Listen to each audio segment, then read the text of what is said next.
सहना भवतु सहनौ भुनक्तु सह वीर्यं करवावहै तेजस्विनावधीतमस्तु मा विद्विषावहै।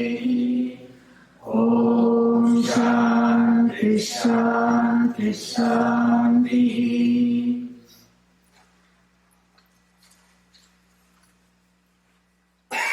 So we have two verses from the 13th chapter which are important to study. I hope everybody has a handout. Yes. Which are important for the study for many reasons.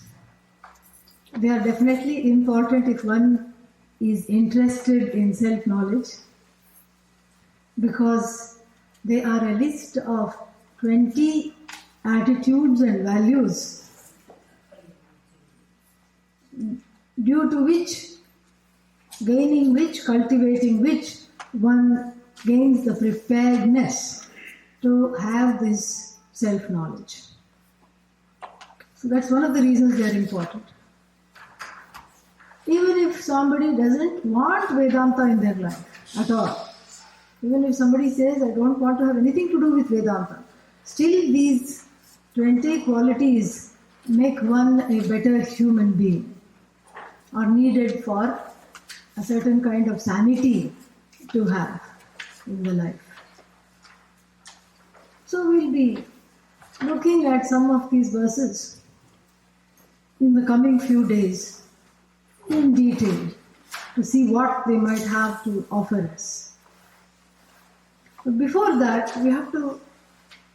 it's nice if we are able to look at the context, why these verses come in the middle of the 13th chapter. If these verses are for me to prepare to have self-knowledge, then where should they be?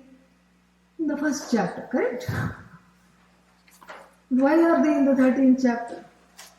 Somebody said because it's an intimidating list of qualifications. And had Lord Krishna put them in the first chapter, nobody would have studied after that. They would have said, this is beyond me. I cannot handle this. So therefore, I am not going to study this at all. Forget the Bhagavad Gita. So therefore, Bhagavan Krishna quietly postponed it, till about the 2/3 of the Bhagavad Gita, and then put it there. One can argue that. And then put it there, because by this time we hope one is hooked to the knowledge, and the chances of leaving and going will not arise. That's not really the explanation, but people can argue like that. Then again, we can argue that perhaps they occur in the 13th chapter because even though they have been talked about elsewhere, like chapter 3 talks about so many values and attitudes one should have. Chapter 2 also talks about karma yoga, which is all about attitudes and values. But then why 13th chapter? Because by this time, being a human being and having a human mind, one has forgotten, bhool gaya. So this is like a refresher course. These people in the, certain professions, especially in the health things and all that, they have to keep taking these, continuing education core units, CEUs. Why? Because you have to be on top of your profession, the new things that have come and the old things you have to revise and keep at it.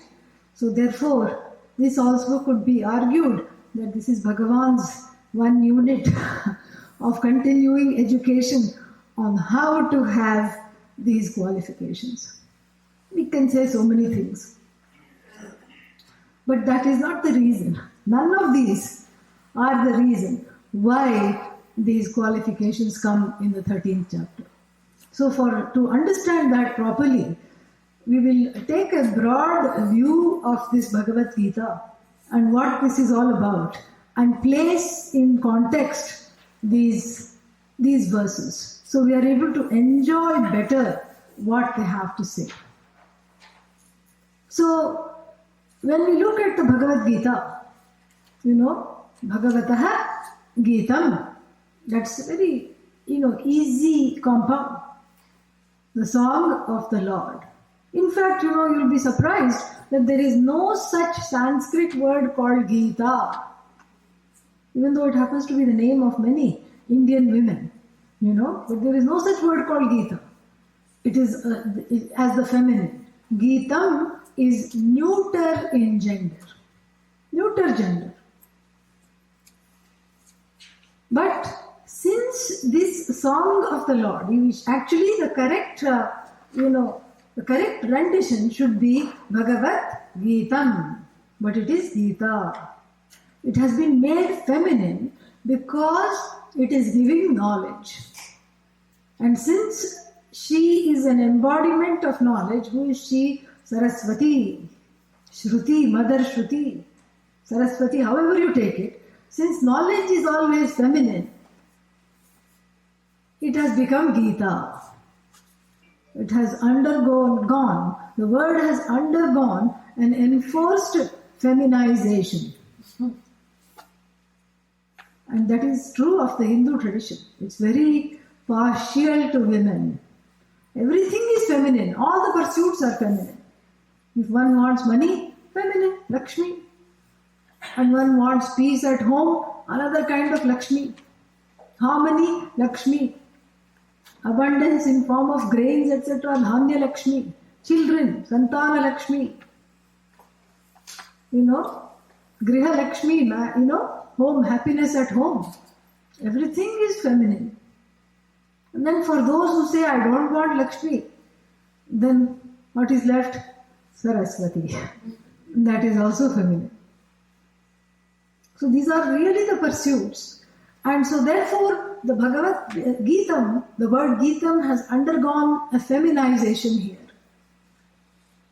which is in keeping with the vision of the Shruti, that knowledge, is always coded as feminine. So therefore, Gitam iva Gita, it is like a song. And what are some things about a song? A song is pleasant to hear, correct? Of course, that may not be correct. When we look at what the teenagers now are listening, it may not be pleasant to hear, but for them it is pleasant to hear. That's the point, So, it is like a song in the sense that it is rhythmic, lilting, and pleasant to hear. Why is it pleasant to hear? Because it is in a meter. It's not a prose. The same knowledge can be given in prose also, and it has. And that one is called, Tattva Bodha. That is in prose. Atma kaha, the student asks. What is the Atma? Who is Atma? And the teacher replies. Avasthatraya Sakshi, the one who is aware of being the waker, the dreamer, and the sleeper. Panchakosha Vilakshanaha, the one that is other than the body, mind, sense, complex, and all these places where we make mistakes on the sense of the eye. This is, Atma, like this. That is also there in prose, that has a certain beauty. But the poetry always catches. Even the most hard-hearted person, the hardened person, the most jaded, faded person, is moved by poetry. It's a very beautiful way to learn. And so therefore it is called Gita because it is pleasant to hear, it is poetic in nature. And secondly, it is pleasant to hear because the message of the Bhagavad Gita is something that is very pleasant. She does not say you are useless, hopeless, and separate from everything else. That I already know.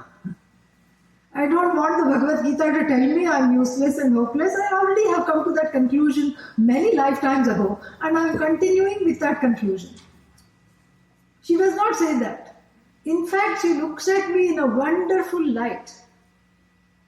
Sometimes that light is too glaring for me to even accept and understand.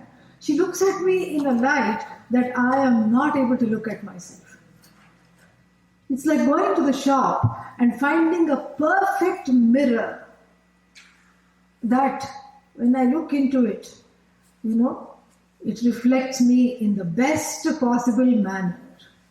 Full of muscles, no fat, and then what else? No wrinkles, and it's just, I look taller than I am. Such a kind of a mirror I really like.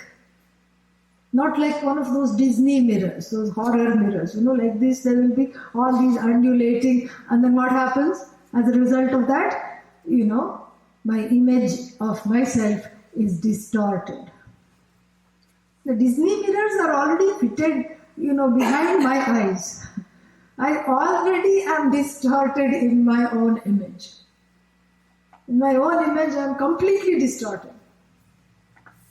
This is the problem. This is why we need the Bhagavad Gita, because she corrects the self, presentation. She corrects the vision of the self, of my own self that I have about myself. She corrects that totally, and in this correction,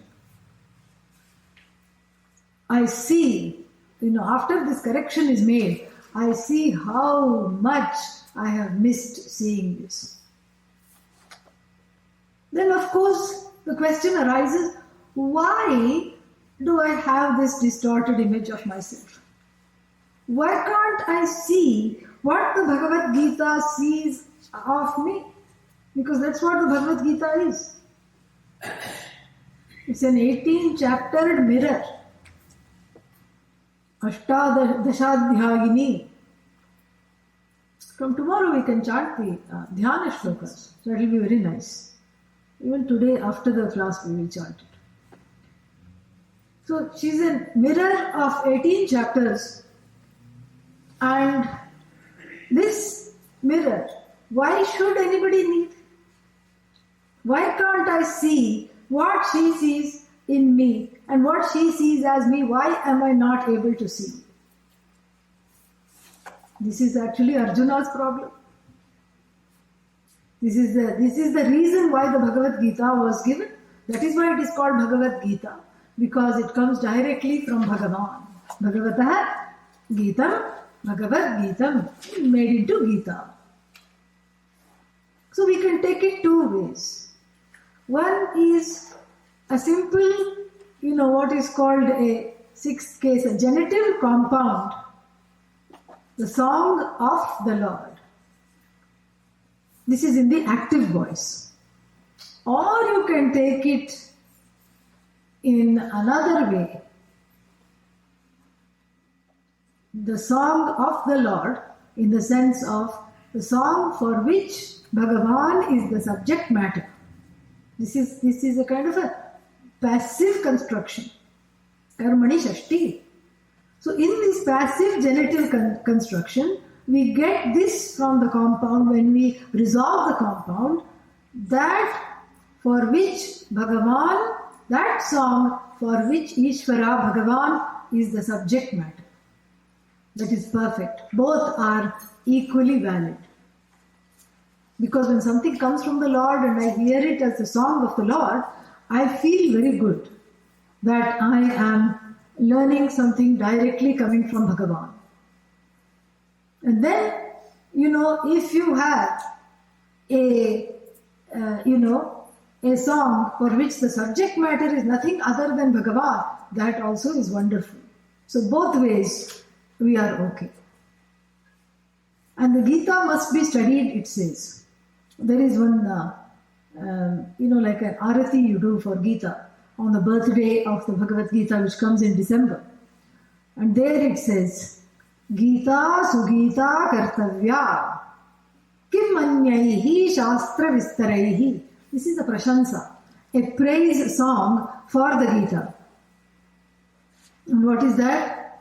The Gita, Sugita, Kartavya. Kartavya must be done. What must be done? The Gita must be studied fully, thoroughly.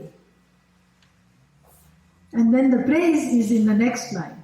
Kim anyaihi shastra vistaraihi. Of what use are all the other shastras when the Gita is there? Meaning, it is a compendium of everything that is talked about in the Upanishads, in the Shrutis. So all the Shrutis collected in one place make this a very appealing thing to study. Very appealing. And so therefore, this means what it said? Praise of the Bhagavad Gita. It's the praise of the subject matter of the Bhagavad Gita, which we'll talk about at length. And every praise has an element of subjectivity, correct? Yeah.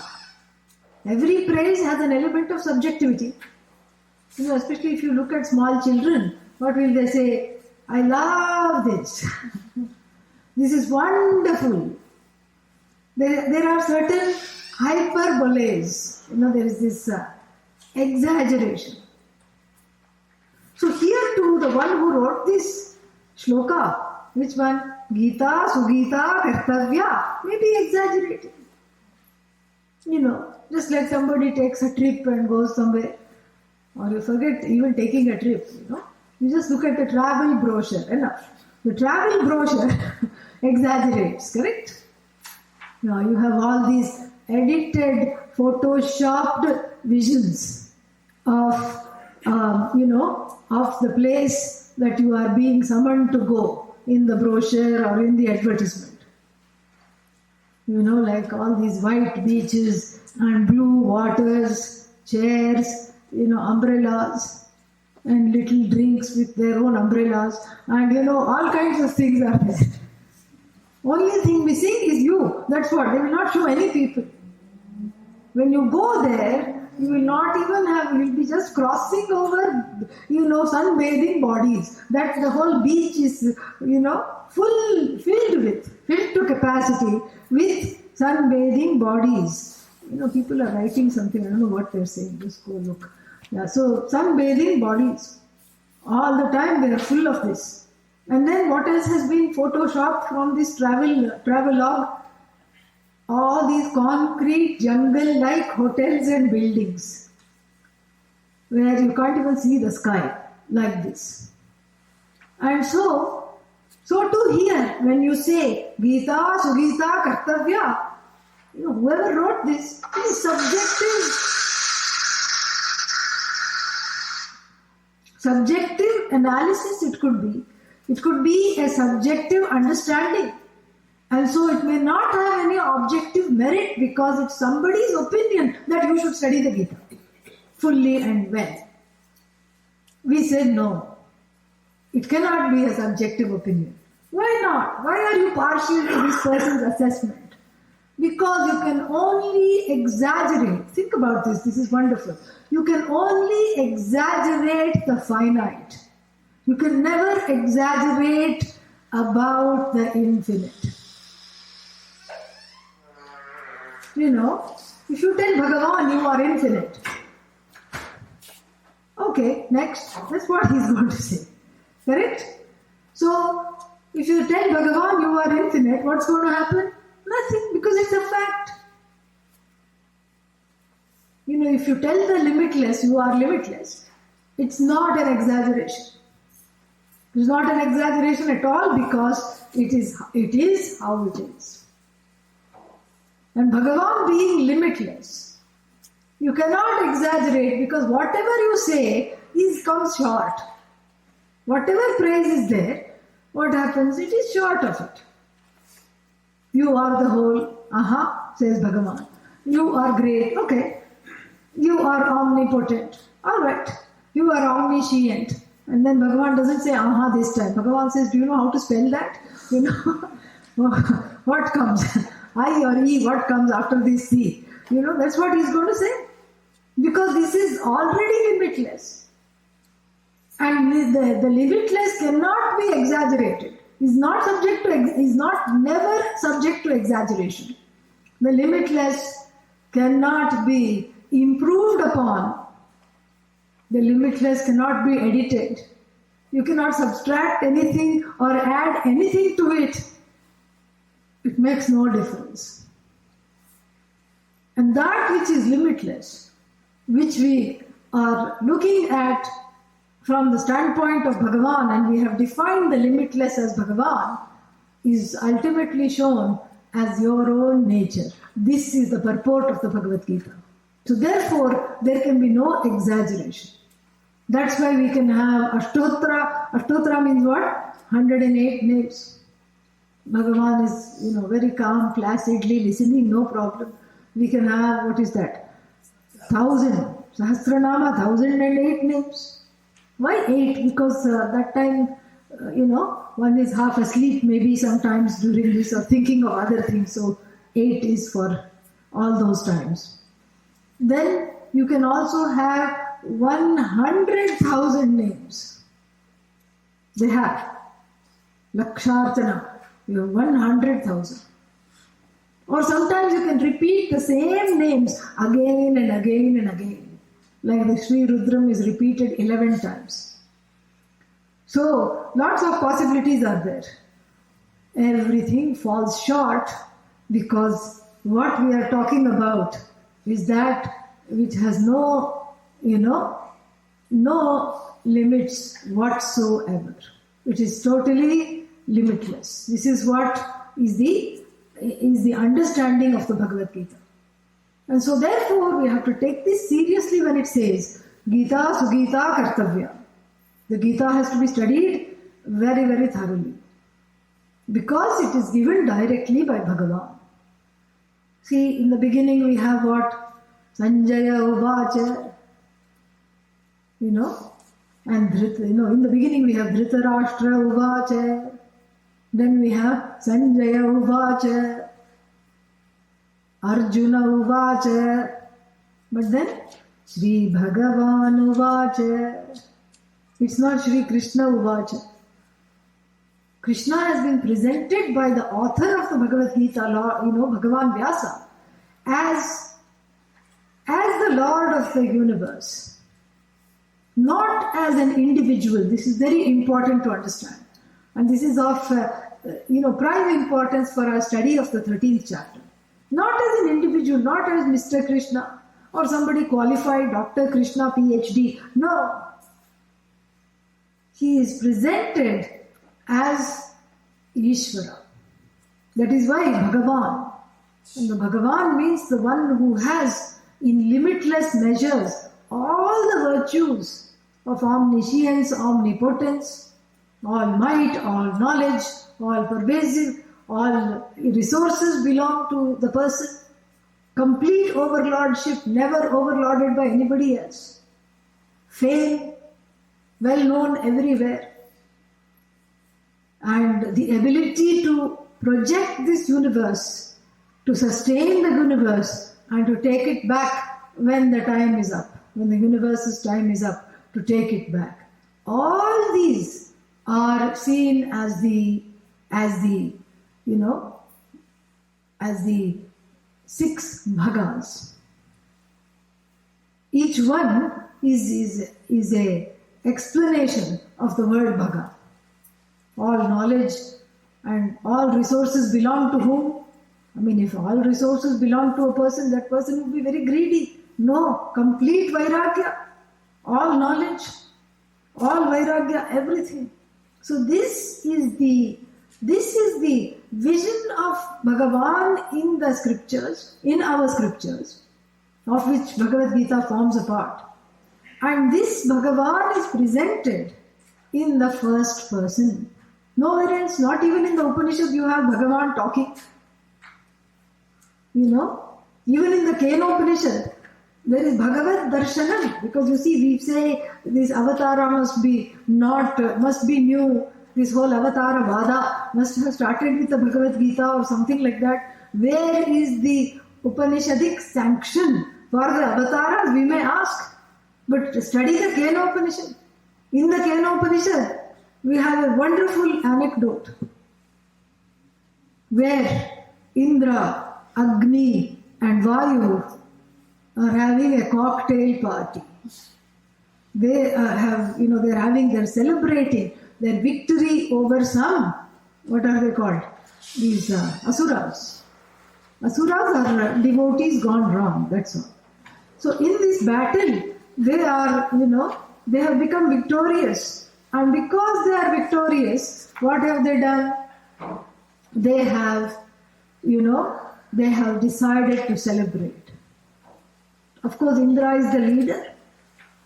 And it's no fun waging a war and becoming victorious.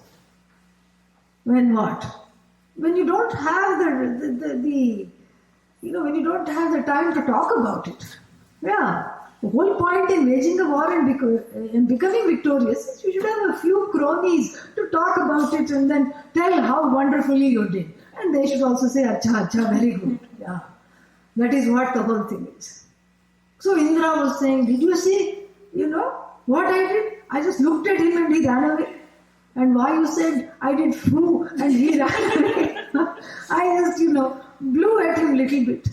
Agni said, I microwaved him, and completely, he was just fried totally. And they were all reminiscing how they beat the enemy. All the inimical forces they have banished. And they were so caught up in their doership that they forgot that in fact it is because of Bhagavan that this happened. Their ability to wage a war is because they had hands. Who made the hands? Bhagavan made the hands. You cannot even say mother made the hands and legs. You ask a mother, how do you know how to make a hand? No, I don't know how to make a hand. Do you know how to make a head? She will say, I don't know how to make a head. Do you know how to make liver? No. Do you know how to make kidney? No. I can make rajma, but I don't know how to make kidneys. Kidney beans, okay. So then obviously, there is something else that is happening here. My own abilities come from a source that is other than the I that I'm comfortable with in identifying myself as. My own abilities are given. My body is given, my mind is given, my senses are given. Everything is given. And if everything is given, there must be a giver, correct? And so, in this, they just forgot about the giver. They forgot that these things were given. And what did they do? They just thought themselves as the givers and the relievers of all the asuras, and they just forgot about Bhagavan and they started to just rebel. And a luminous being crashed the party. And then what? Indra was curious because they didn't know if it is male or female. It looked very androgynous. And then it just came in and it was standing there. And then everybody was helplessly attracted to this, And everybody started to wanting to, that celestial being called Yaksha became the life of the party. And Indra felt cheated. This is my party. And people should be giving me presents and coming to me. And instead they are going to this unknown entity. And of course, I have pride. I don't have to go there. I'll send, Agni. Agni, you go and find out who it is. Agni goes and Agni gets a big slap on the face because Agni is asked the fundamental question, who are you? By the Yaksha. Who are you? And Agni says, what do you mean? I'm Jatavedaha. Jataveda means jate vidyate. Even when the child is born, the doctor touches it to make sure it's alive. That is who I am. That is Agni. That temperature in the body, I am Agni. How come, and then the Yaksha doesn't stop. Yaksha says, Kasmin stvai viryam asti. What are you well known for? Like if I Google Agni, what will I find? What are you famous for? Agni says, this must be some alien, Yeah. Non-resident alien. This is because this one doesn't know anything. Seems to have come from some other loka. Everything I have to explain. He says, you know what? I'm the burner absolute. I burn everything in sight. And Agni gives a small, little, dried, miserable piece of grass, blade of grass. Can you burn this? Agni is insulted, you know. It's like asking Einstein, what is 2 plus 2, you know. It's a total insult. But somehow he is helplessly attracted to this yaksha. He cannot but oblige. In a daze, he finds himself obeying. And then, you know, he says, this is just one blade of grass, just a little tongue of fire is enough. You know, he just unleashes one tongue. Kuch nahi hota hai, nothing happens. And then what? Then he says, oh, maybe there's a trick. It's coated with some Scotch guard or something, which is that fire resistant, you know. Yeah. So maybe a little more. Then he has 7 wives in the form of flames. Kali, Karali, Manojava, Sulohita, Dhumravarna, Vishvaruchi, Devi, all these. And he says, come on, lassies, you know, we have to go. We have to do a complete operation on this one. There is a trick here. Let us do this. And then nothing, it doesn't even get brown. Still that miserable yellow blade of grass. Then he says, you know, Agni is very clever. He knows when it is time to leave. So he says, I forgot to turn off something. I have to go. And he just goes and stands next to Indra again. He just doesn't give all the details because he looks bad. And so he just says, you know, you send somebody else. Why do you go? Same thing is repeated. Who are you? What do you mean who? I'm Vayu, you know. What do you mean you don't know me? I'm Matarishva. I go in space. I am well known. Without me there is no prana, nothing. There is no life without me. So what are you famous for? I blow everything. I huff and puff and blow everything down. So is Vayu. And the same, what is that? Blade of grass that was kept intact from the last unfortunate encounter is presented to him. Can you blow this? He says, oh, come on. You know, nothing happens. Then he says, okay, I have to call in some typhoons, you know, hurricanes. And even though the first word of hurricane is Hari, he forgot that it is Hari's gift. So he just, summoned all the typhoon force winds, all the storms, everything. Nothing happened. The grass did not even move a millimeter. Then he also came back. Then Indra got impatient. He said, I am only going to go. And when he went, at least the other people had some comical interactions with this yaksha. But when this, Indra went, what happened? The yaksha disappears. But Indra has a lot of viveka, much more than Agni and Vayu. So right there he says some mistake has been made. He, prostrates, he does namaskara right there. And he sits and meditates. And he says, may my wrongdoings be revealed to me. I don't know what happened. And at that time, a beautiful woman comes. She is the mother Shruti, Haimavati Uma. And what does she say?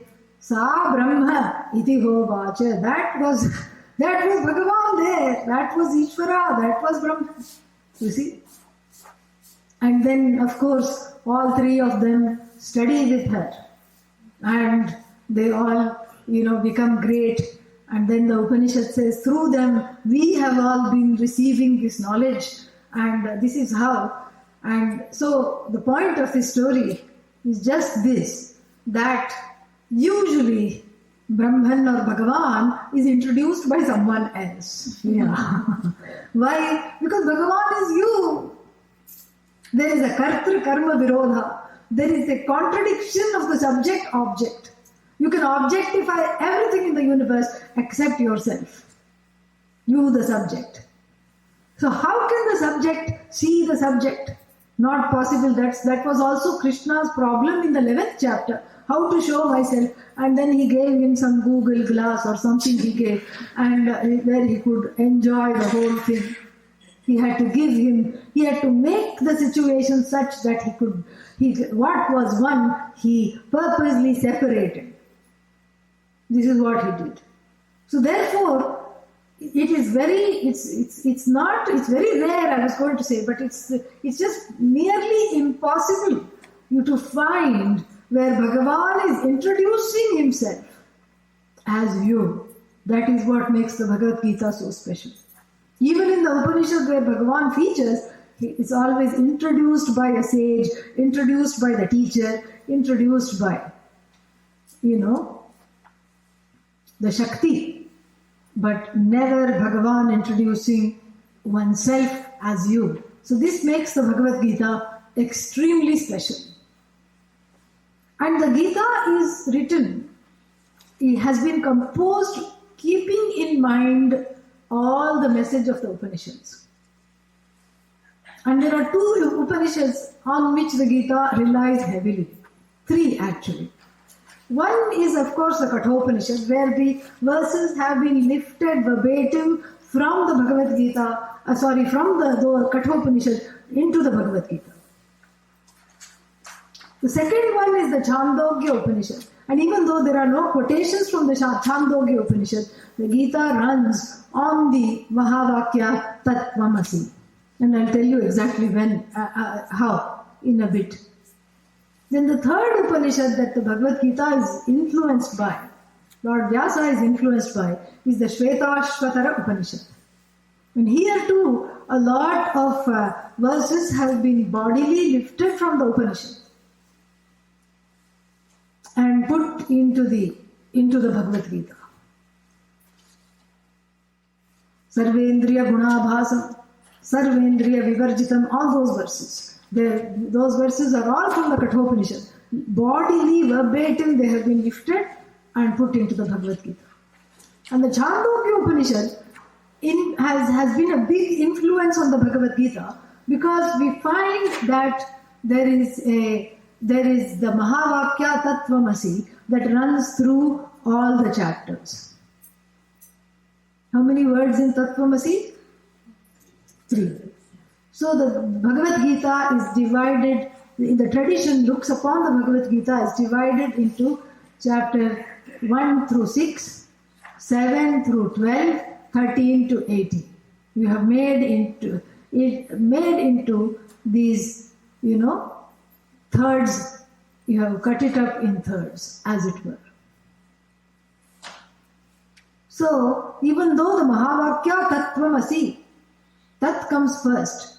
Here, another uniqueness of the Bhagavad Gita is that Tvam comes first. Why? Because people are not in the place to learn about Tat, which is Bhagavan. Tat means Bhagavan. Jagat Karanam Brahma. But I like hearing about Tvam. Tvam means Aham. Teacher is saying Tvam, and you understand as Aham, I. So everybody wants to hear more about themselves, correct? Yeah. Just looking for an excuse. That's why it's very dangerous to ask some questions, especially if you say, this happens a lot between in the family life, especially between married couples. So one person goes away for a few days, comes back. Other person will ask, did you miss me? Did you miss me? And then the person is forced to say yes, so that there is domestic harmony, okay? Even if that may not be true, one says, yes, I missed you. And then they heave a sigh of relief, because they think, okay, I'm now, out of the woods. But then, even as they have not even finished exhaling this sigh of relief, the next question comes. What is that? How much? Kitna miss kiya? How much did you miss me? Correct? Yeah. And so like this, one becomes a scavenger for praise. One is always looking for praise. And if it doesn't come, there are some interesting ways of eliciting it. Sometimes one goes to great extent. Like the woman who wore this gold, big bordered sari, silk sari, and was hoping everybody will look and say something. Nobody said anything. The party was almost over. She said, "This is really bad." She tried some drastic measures, nothing happened. Then she asked for a big glass of water. And you know what happened after that. Yeah, accidentally poured it. Accidentally within quotes. Poured it on the sari and said, "Oh, yo, look at this new sari, look at this expensive sari, look at this designer sari. It is spoiled now, it is ruined. Look at this very rare, custom-made, one-of-a-kind sari that is now drenched and it will have water damage." So like this, But the sari is not her. Well, that's what you think, because you've been coming to Vedanta classes. That's not what she thinks. She thinks I equal to sari. This is what it is. And if you try to tell her otherwise, she's not going to listen. That's where most of the people are. And so therefore, this learning about oneself and hearing more and more about oneself is a universal delight and a delightful, pastime. And if anything, Bhagavad Gita has studied human psychology very well. Therefore, the first 6 chapters are all about Tvam. Tvam means aham, It's all about me. Tvam pada, Tvam pada inquiry. Inquiry into the word Tvam. Tvam pada vichara. Inquiry. The first 6 chapters talk about this I. First the vision is given that this I is not the one that I normally call the I. It is that which is beyond the body-mind-sense complex, but which indwells the body-mind-sense complex, which obtains as the witness of the body-mind-sense complex, and which is always the witness, never witnessed. It is always, there. It is never an object, always the subject. This subject is not subject to destruction. That is also told. This subject is beyond destruction. This subject is infinite, limitless, always the same. This is what is told. And then what is told is that, you are straddling 2 realities. This is what is called Paramarthikam Sat. That this witness is indestructible, is what is the absolute reality. Like even space inside a pot. The pot space, let us imagine there is a pot and inside the pot there is space. The pot space, what will it say? If it is not understanding that I am space, it will always feel constrained and blocked. Correct? When can I come out of this pot? When can this, pot be broken and I can be set free? Oh, I want to join space. But we know that really there is no inside and outside with reference to space itself. Is there an outside and inside? No. From the standpoint of the small view of the pot space, which thinks itself imprisoned, it needs some space guru to come and tell it, you are space. Not spaced out guru, space guru. To tell it, you are nothing but space. You are space, space, space. The pot is just comes and goes. Just like this, we have room space. So many space, flat space, house space. But really, even though the house, walls, windows, whatever are there, demarcating space. What separates space from space is space. This is very interesting. So really speaking, if the space is inside and outside, and the separating factor between one space and another space is space, that means it is all pervasive. So too, you are like that. That I indwells all the bodies, all the minds, that one I alone indwells. and it is free of papa punya. It is free of merits, demerits. It is free of all affliction.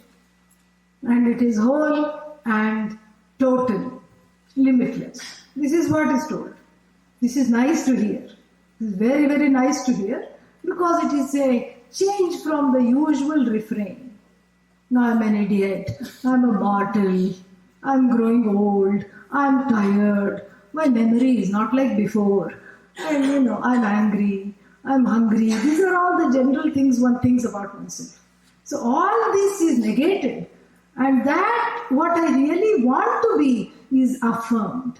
Because somewhere inside I want to be this alone, I don't want to be this other one that I believe myself to be. I want to be what the Gita is telling me that I already am. But then of course I'm straddling this other empirical reality where I find myself confined. In the class everything is wonderful. I hear, I get it, I understand it. As soon as I'm outside, it's almost like the knowledge was left behind in the room and I walked out. It appears to be a different reality. That's why if somebody asks what was taught today, everybody becomes very diplomatic. I think you should yourself experience it. That is what everybody will say. Because it is not retained. Why is it not retained? It's not that the memory is bad or the intel, the buddhi is not working. It is working. It is not retained precisely because there are opposite messages being SMSed all the time in the mind. And therefore, there is no room for this. The room has to be made. That is what is talked about in the first 6 chapters. How to make this room for this knowledge. To internalize this vision, we have to have a lifestyle that is conducive to gaining this vision.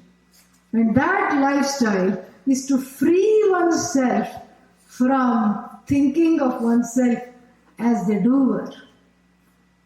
Doer means agent.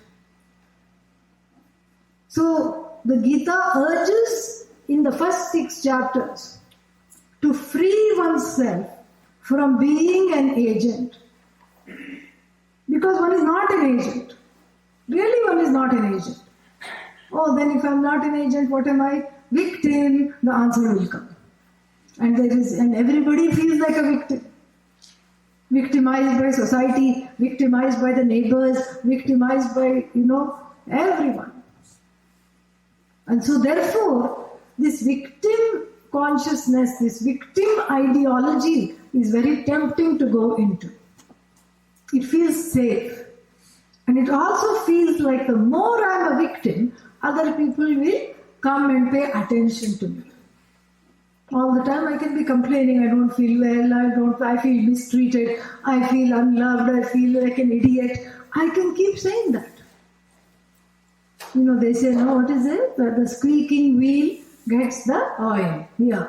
So I can keep squeaking, I can keep, complaining. But you're not the only one, because you're not the only one who had this bright idea. All 7 billion people in the world have the same idea. And everyone is complaining. There is a cacophony in the universe. Neither are you getting anything that you wanted, nor is anyone else. So the victimization it's like digging a hole and putting yourself into it and burying yourself alive. It's a very difficult space. It's a difficult space, and it's a space that is fraught with a lot of limitations. Because in the beginning it looks tempting. If I'm the victim, I'm the wronged one, and I should shout it out because I have been wronged in so many ways. But very soon what happens is that you find that you cannot get yourself out of it. And that nobody is bothered either. And same thing with identifying as an agent alone. I am the doer, I am the shaker and the mover of things. That leaves one with a sensation of guilt. Doership brings on guilt. Definitely, if not today, tomorrow it will bring it on. I'll ask you tomorrow. Yeah. Doership brings on guilt, and identifying as a victim brings on hurt. This is what it is. So guilty and hurt. Hurt and guilty. Guilty, hurty. That's what it is. Hurty, guilty. And sometimes guilty marries hurty. And it's a match made in heaven. Because the one who is guilty, will keep on apologizing. And for the hurt person, even 7 lives of apologies are not enough. Yeah. They will stay together because there is something happening there. So this, you see, the guilt comes from feeling, see, it is directly connected to the identification of oneself as a doer. But why is it? Why should the doer feel guilty? Because the doer feels insufficient, inadequate. This inadequacy of the self, this self-inadequacy is a universal starting point before one is studying the Gita. Because of which what happens, because of this inadequacy, self-inadequacy, what happens is that, one identifies as a doer. And in the process of doing, I don't like what I have done. Oh my God, what I have done. I have hurt this one, or I am not adequate. I did not get what I want. So immediately it just turns into guilt. The title of the doer makes one a sad and guilty person. Then what about if the agent becomes a guilty person? If identification as an agent makes me guilty, what about the identification with a victim? It makes me feel always hurt.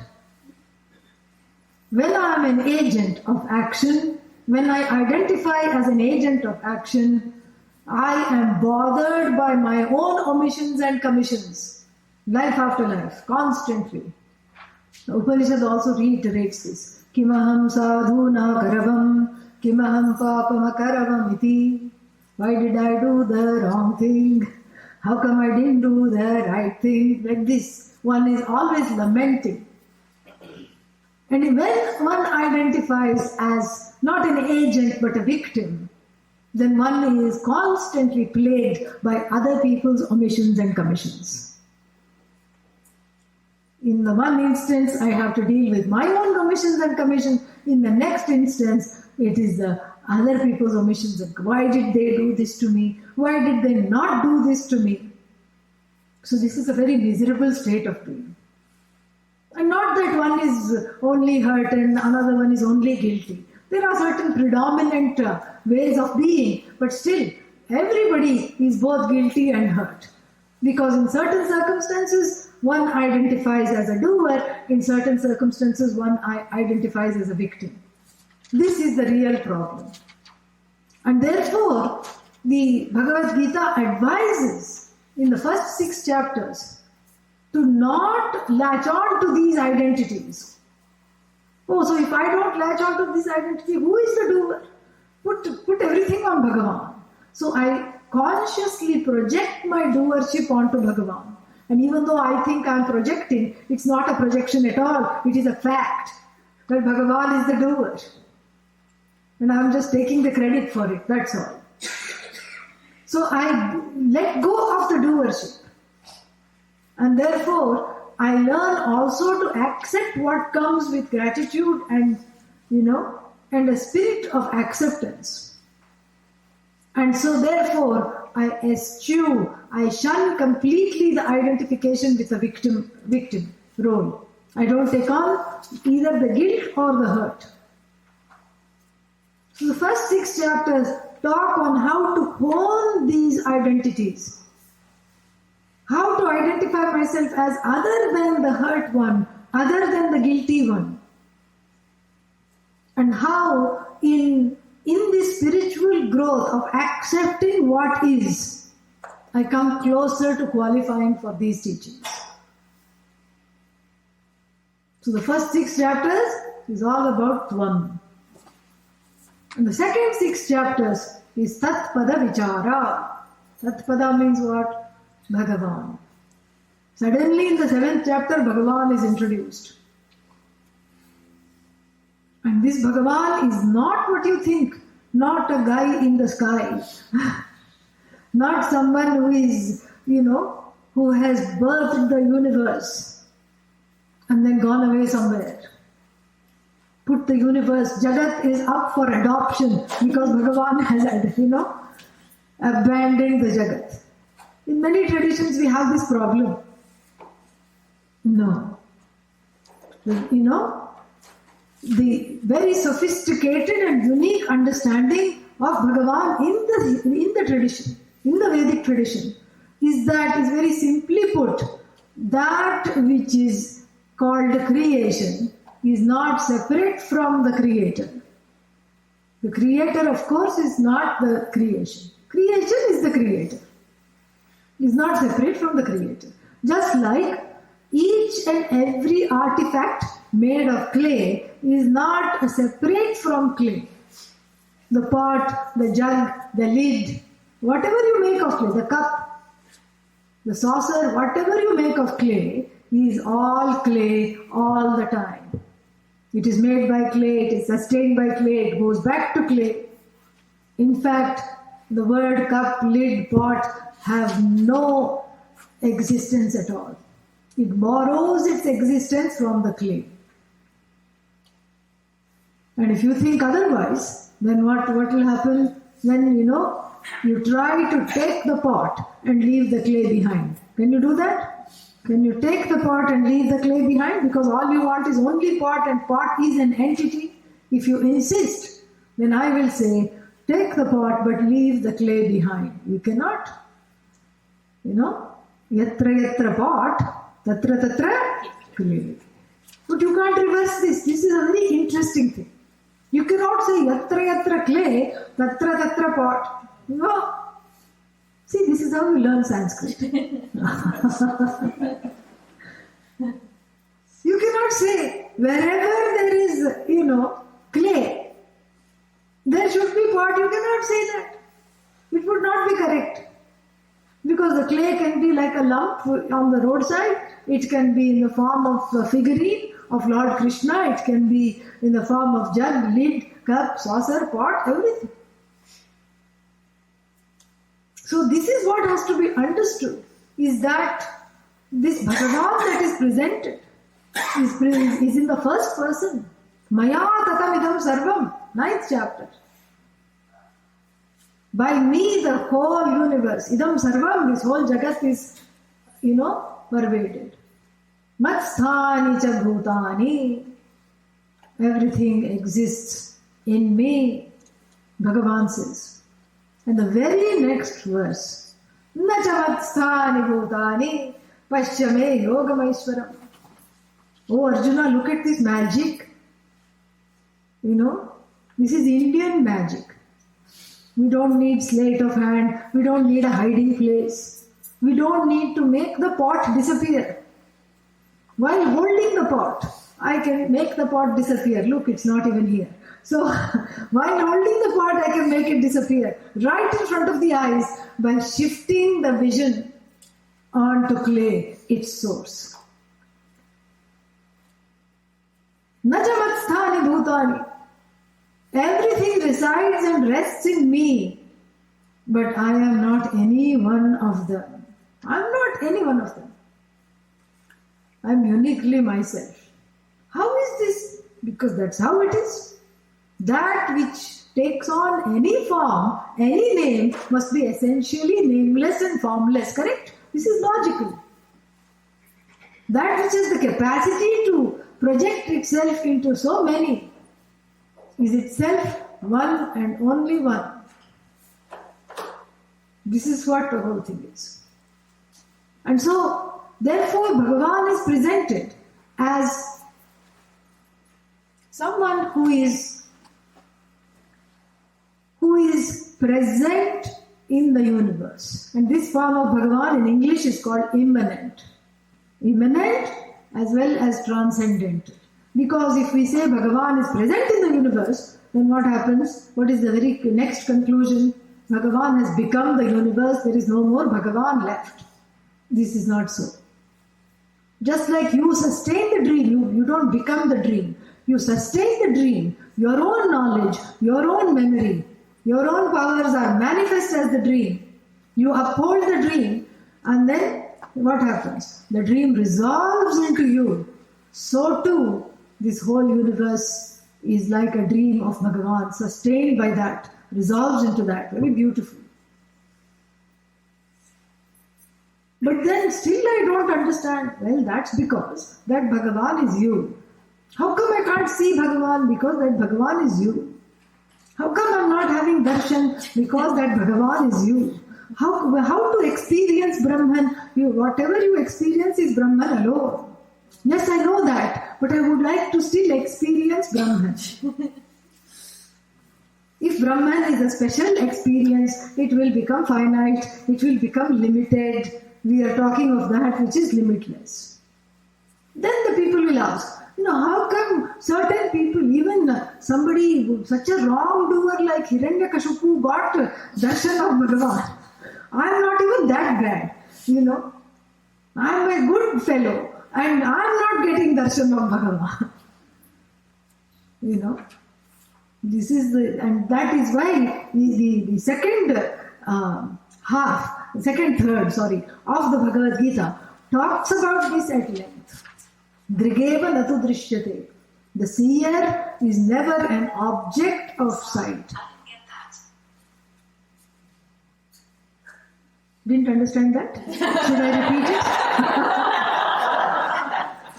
Siri is also attending class.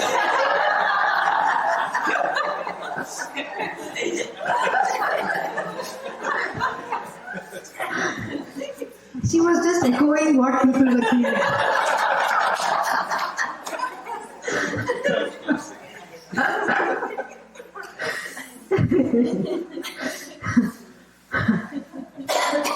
We will oblige her.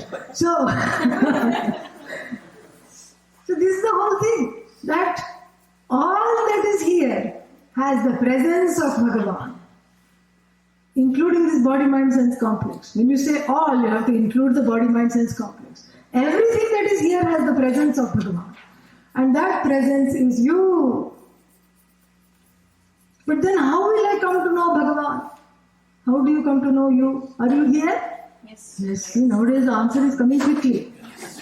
After asking it after a few visits. Yeah. Yes, I am here. You can never say no. How do you know you are here? You didn't have to consult Siri. You didn't have to consult anybody else. You didn't have to look into a search engine. You didn't have to call the significant other to find out if you are here or not. How do you cognize your presence? By which means of knowledge is your presence is known to you? What means of knowledge do you use? Do you use sight? Do you use hearing? Do you use anumana? I think, therefore I am. Somebody tried to use anumana. Yeah, Descartes. He said, I think, therefore I am. What did I say? I said, he was putting Descartes before day horse. This is what happened. This is what he was doing. But to give him credit, to the end of his life, he said, I am, therefore I think. He said that afterwards. I think, therefore I am. Somebody tried to infer the presence of oneself. This is a big philosopher. You cannot infer yourself. The inferer is you. And then somebody who thought I am very learned said, you come to know about you from the Bhagavad Gita, from the Upanishads, Shabda Pramana. You have to learn that you exist by going to the teacher. If you don't know that you exist, how will you go to the teacher? No. The Upanishad does not reveal the self. The Upanishad only removes the mistake attached to the self, which is self-revealing. Did you get that? Yeah. The Upanishad removes wrong notions attached to this self, which is ever present, which reveals itself and reveals everything else. So there are two ways you can come to know of things. One is called Pramana Siddha. What is Pramana Siddha? You come to know of it by deploying a means of knowledge like eyes, ears, etc. And the other one is called Swata Siddha. Itself, it is evident. I know I am, aham asmi. This itself is enough for us. The whole Vedanta is standing on this premise that you are self-evident. The day you cease to be self-evident, we will pack up shop. Yeah, yeah, there's nothing more to say. Everything, the whole premise comes tumbling down like a house of cards. The day you cease to be self-evident, everything goes down the drain. But as long as you are self-evident, we will have we will have a job. The teachers will have a job. Because as long as one is self-evident, all kinds of wrong notions attached to the self because of I don't know who I am. The self becomes a sitting duck for all kinds of mistakes. And therefore, this whole desire to see Bhagavan. I know I am Bhagavan, but how to see? Look in the mirror. That's all it is. Because I want to objectify the subject. And I'm out of control when I want to do that. Because that is how I, deal with the Jagat. That is how I come to know and enjoy the various things in the Jagat by treating them as an object. I want to do the same with the subject. How will that happen? But then how did Bhagavan, you still haven't answered the question, how did Bhagavan come in front of Hiranyakashipu? Well, Bhagavan being Bhagavan has what is called Maya Shakti. And with that Maya Shakti, Bhagavan can appear in certain ways. But that's what I want. I want Bhagavan to appear. Bhagavan has already appeared. As soon as you said I am, Bhagavan also said I am. That is what it is. That is what Bhagavan said. And this Bhagavan is presented in two ways from the 7th to the 12th chapter. The first way is as we have just been talking about that. You are the one that is, the witness of the body-mind complex, is the cause of the Jagat. That same sentient, self-conscious being, that which you call I, when you sift away all the things that are finite, what remains is the witness, the observer, that is Bhagavan. That is the first, what is called, Swarupa Lakshana. It is conscious, Chit, it is present, it exists, Sat. And it is limitlessly conscious and limitlessly existent, so much so that it can populate the entire Jagat through taking on various forms, various ways of being.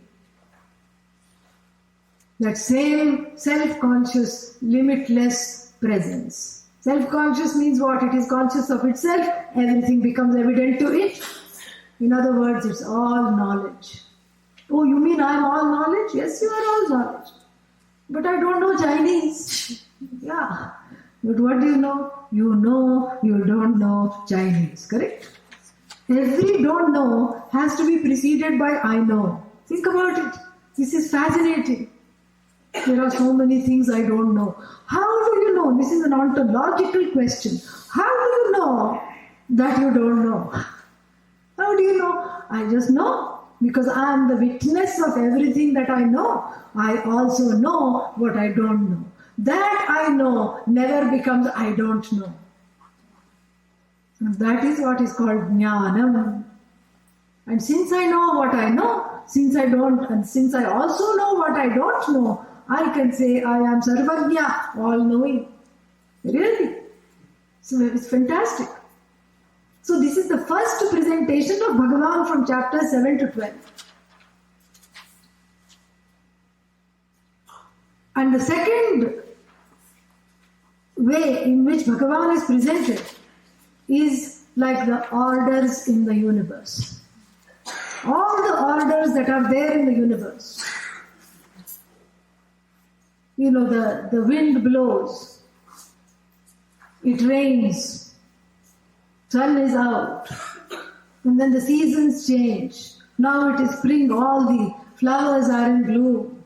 Later it will be fall, everything falls. And then it is winter. And there is something infallible about the seasons, climate change notwithstanding. There is something there which is infallible about gravity, the gravitational force. There is something there that is infallible about all these forces, strong force, weak force, all these forces. They have a certain infallibility because of which they can be studied. That is why we say it is a law. While in certain traditions it may be the habit to say Bhagavan is the giver of the law, the giver of the mandates. For us, Bhagavan is a manifestation, not a mandate. The laws are not a mandate of Bhagavan, it's a manifestation. Then there is the law of dharma, again sensed in every heart. What is right, one knows. What is wrong, one definitely knows. And then there is a queasy feeling when one has to go against dharma. A private queasy feeling, because it's not something that you can discuss with others, but you feel uncomfortable. That means what? You know what is right. This is the law of dharma, the law of karma. As you sow, so shall you reap. This is a law. But this is not like the law of physics, because it is more sensed than belief and belief-based rather than proven. Scientifically proven. So this is also a law, the law of karma. This is all this. So Bhagavan is manifest as dharma. So when one follows dharma, one is close to Bhagavan. This is all told in the Bhagavad Gita, chapters 7 to 12. And it is also told that this Bhagavan is the same Sat Chit Ananda, that same self-consciousness, all knowledge, this being who is manifest, has worn the hat of what? Jagat Karta, Jagat Samharta, Jagat Dharta, the one who is upholding the universe, the one who is creating the universe, unto whom the universe is being, resolved. All these, this is a hat that Bhagavan wears. And Jiva also wears a hat. What is this hat? The hat that is removed and used as a begging bowl. That is the hat of the Jiva. Give me. I don't have anything. I'm a yachaka. Yachaka means beggar. Yeah, this is the Jiva's hat. So with this hat I become a beggar. And with that hat, that same Satchidananda is known as Bhagavan. Just a costume change. That's all. And Maya is the one who she's a seamstress par excellence. She stitches the robes of Bhagavan, puts all gold, silver. In fact, she lines them with planets and galaxies, a grand robe. And Jiva also comes and says, can you make something for me, please? She says, sure. What does she make? A tattered cloak lined with tears and fears. This is what it is. The border is full of teardrops. And wearing this, one feels so bad. Oh, this is terrible. This is horrible. I just feel so bad. This is all torn and I feel poor. No wonder I have taken off the hat and I'm using it as a begging bowl. This is my lot. I am this much only. I am tired. I am a tired samsari. I am inside samsara. All these conclusions come because one identifies with the robe rather than what is in the robe, rather than the indweller of the robe. This is told to us. So really speaking, this chapters 7 to 12 is understanding Bhagavan from these two facets or manifestations. One is as the truth of you, as that presence, unchanging presence in the universe, which is all sentient, all knowledge and limitlessly so. And the other one as the creator, sustainer and resolver of the universe. One with a form and function in relation to the manifest universe. These two things are given from chapters 7 to 12. Then the vision should be complete. Correct? Jiva has been talked about, Tat has been talked about, 7 to 12, Tvam has been talked about, 1 to 6. Then what is left? Asi. So the chapters 13 to 18 will unfold the word called Asi. Asi means what? Are.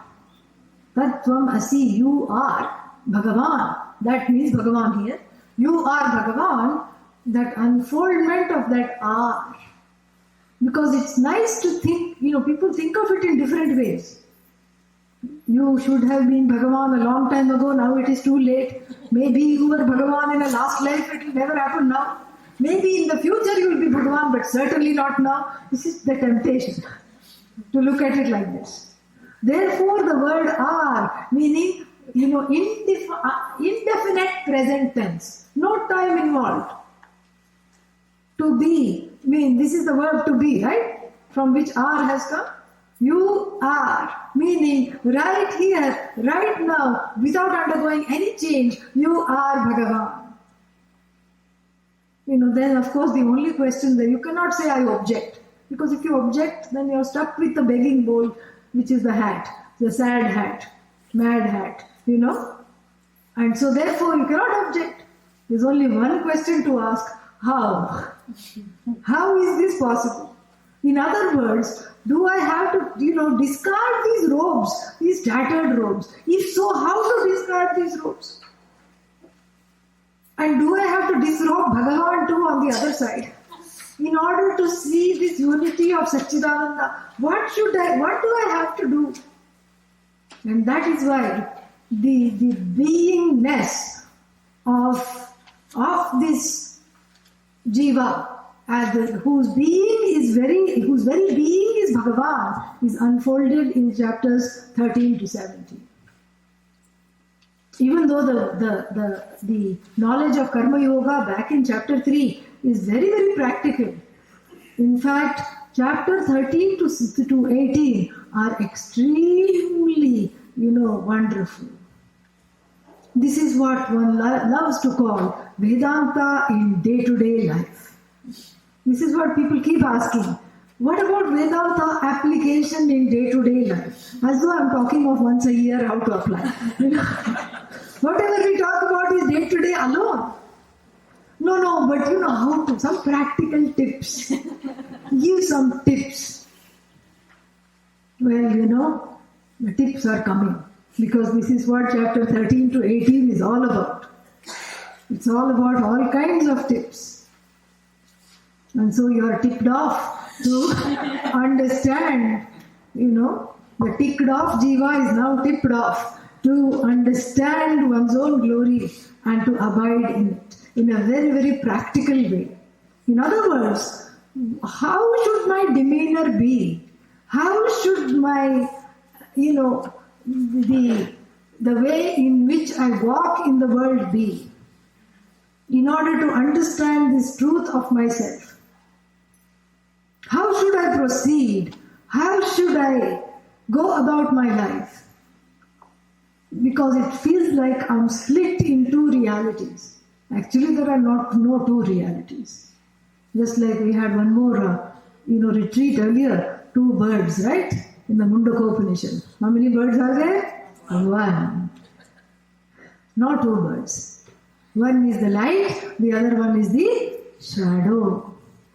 When the shadow goes rogue, then we have the problem of samsara. The shadow starts saying, I need a social security number, I'm an individual. And then the shadow starts demanding that, you have to listen to me. So instead of the shadow following the person starts to follow the shadow. This is all the shadow is the fruit of self-ignorance. And so, how to let the shadow remain a shadow in the shadows, and how to not let it, come in my way of understanding this. How to deal with this whole vision. This is what is described from 7 to 13. Sorry, from 13 to 18. And of these 13 to 18 chapters, the 13th chapter itself is complete and very, very poignant and important for this study. Study of how to be myself and how to be more and more like the Bhagavan I already am. How to relegate the shadow self to the background, how to let the light, which is myself, come out. See, we are just so appropriate. So, how to just deal with this ahankara. All these are talked about in various beautiful ways, wonderful ways. Talking about the 3 kinds of gunas, talking about Daivi Sampatti and Asuri Sampatti, the godly qualities and not so godly qualities, how to do this, all this is talked about in wondrous detail. The 13th chapter has a very, very important place in this because it occurs right at the beginning of this section. And the beginning of the section are always primed to give a lot more information. And so the beginning of the section here in the 13th chapter puts makes a certain setup and then gives the following verses that we are going to study, which occur right in the beginning. So we will chant them today and then we'll start looking at them tomorrow. Amanitvamadambhitvam ahimsa kshantirajyavam acharyopasanam shaucham sairyamatmavinigraha indriyartheshu vairagyam anahankara evacha janma mrityujara vyadhi dukkha doshanudarshanam asatterana vishvanga putradhara gruhadishu nityam cha samachittatvam ishtanishtopapartishu vaichananya yogena bhaktiravyavicharini viviktadesha sevitvam aratirjana samsadi adhyatmajnana nityatvam tattvaඥānādarshanam etajñānamiti proktam ajñānam. Very nice. Very wonderful set of verses. Very practical. After this, nobody will have the question, what are the practical tips of Vedanta? You can't get any more practical than this.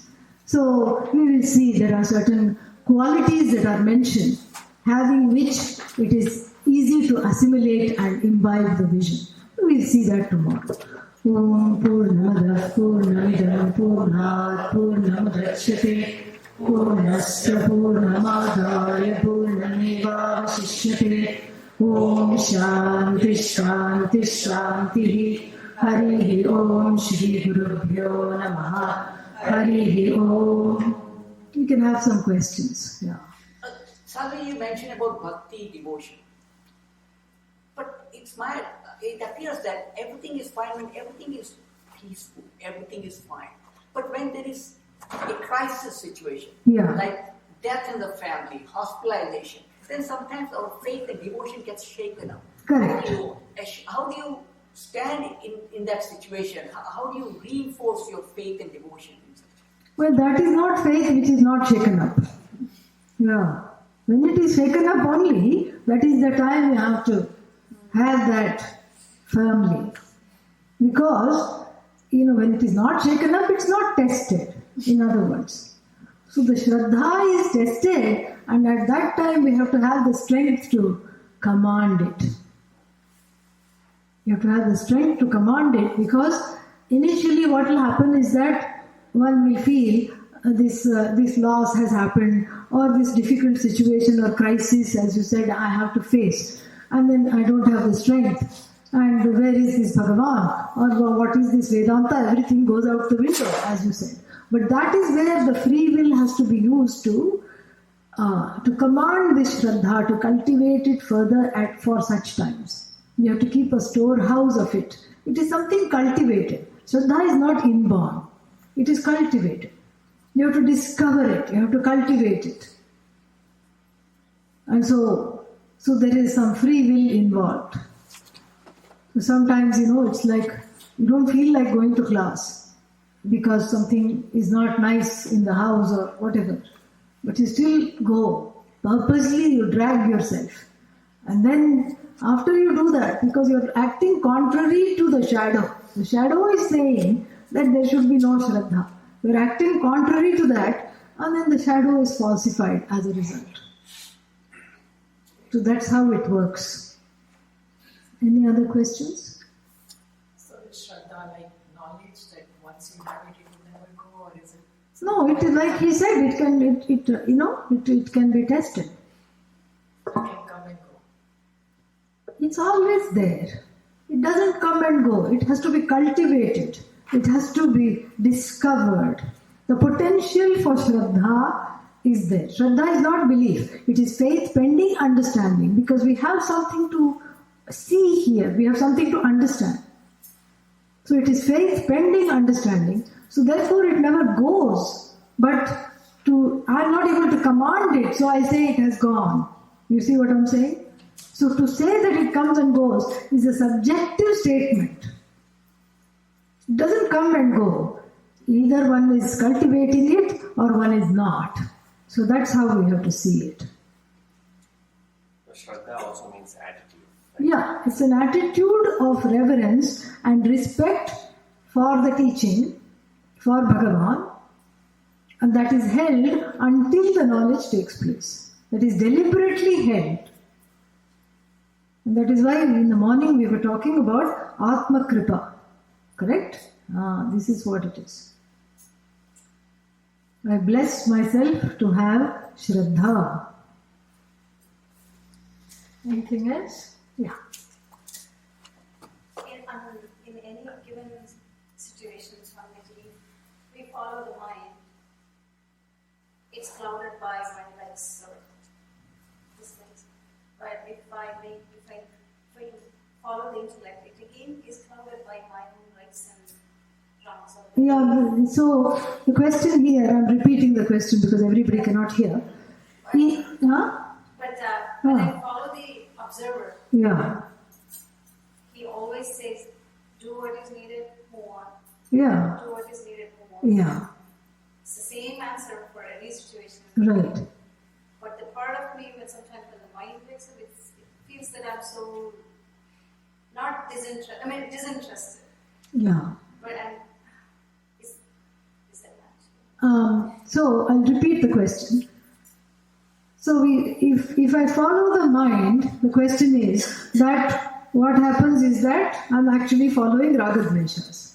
So if I follow the observer or the witness, what happens is that, there is a strange sense of disconnect. Is that what you're trying to say? Yeah. He always says, Yeah. So there is a strange sense of disconnect. And so I feel like I'm not participating in my life. Actually, you are. It's not that you're not participating in the life. You're participating in the life differently than what one is used to. Because before one comes to Vedanta, there's a lot of drama. One is a drama king and a drama queen. Yeah, there's a lot of drama, and sometimes in that dramatic way, people are used to relating in that dramatic way. And because of that, what happens is that people start thinking that this is what life is. When the drama quotient reduces, you start feeling a little more dispassionate. It's okay. You are participating. You are fine. Follow up to my question. Is observer something that will tell us, or is it a karma? No. Observer is Bhagavan. Observer is you, the witness. Yeah. Yes. In the context of Dvaita and Advaita, Yeah. Which path is Bhagavad Gita really used to? Can I ask? Yeah, Bhagavad Gita is saying Advaita because it is very clear at the end. In the end of each chapter we chant this. What do we say? Krishna Arjuna Samvade and Brahma Vidyayam Yoga Shastre. It has two topics. I'll talk about it tomorrow. Brahma Vidya, which is understanding yourself as Brahma. It doesn't say you are two. Otherwise, Bhagavan would not be saying in the 9th chapter, Maya Tatam Idam Sarvam. And so therefore, it is, and it would not be saying Tattvam Asi. It would not be following that. That whole layout, it would not be following.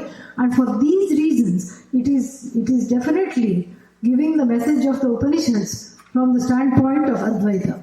That being said, there are a number of commentators from the Dvaita traditions that have commented on it. And the Shastra gives us the hermeneutical freedom to look at it in three ways. From the standpoint that I am separate from Bhagavan and I am just a sad devotee and I will never be equal to Bhagavan. And then from the standpoint I am a part of Bhagavan, or to say I am none other than Bhagavan. We look at it from the standpoint of, from Advaita where we sit, we look at it as, you are never separate. And we can accommodate those two standpoints very easily. There is no fight there. There is no conflict there. There is no conflict precisely because of the fact that these two are points of view. Really. They are points of view. That notion of separation is a point of view. And the notion that I have to become one is a point of view from the ignorant individual who feels anxious, separated and alienated and disconnected from the total. So it is valid. And if you ask the Dvaitin, what do you want? They will say, I want to become one with Bhagavan. We say you are never separate to begin with. It's just coming at it differently. There is no problem. There is no conflict. Yeah.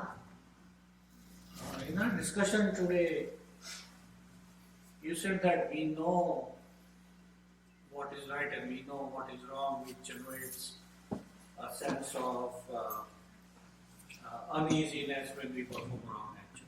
Where does that spring from? That is Bhagavan. That is manifestation of Bhagavan as the order of Dharma. That is what it is. It is inbuilt. It's a sensor that is inbuilt into every jiva, more so human beings. Even the dog looks a little guilty sometimes, but it doesn't understand why. Bhagavan in the form of a sensor is called Dharma. Yes. Om Sarve Bhavantu Sukhinah, Sarve Santu Niramaya, Sarve Bhajrani Pashyantu, Ma Kaschid Dukkha Bhavet, Asato Ma Satgamaya, Tamaso Ma Jyotirgamaya, Mrityo Ma Amritangamaya, Om Purnamada Purnamidam Purnat Purnamudachyate, Purnasya Purnamadaya Purnamedavashishyate, Om Shanti Shanti Shanti. Harihi Om Shri Gurubhyo Namaha. Harihi Om.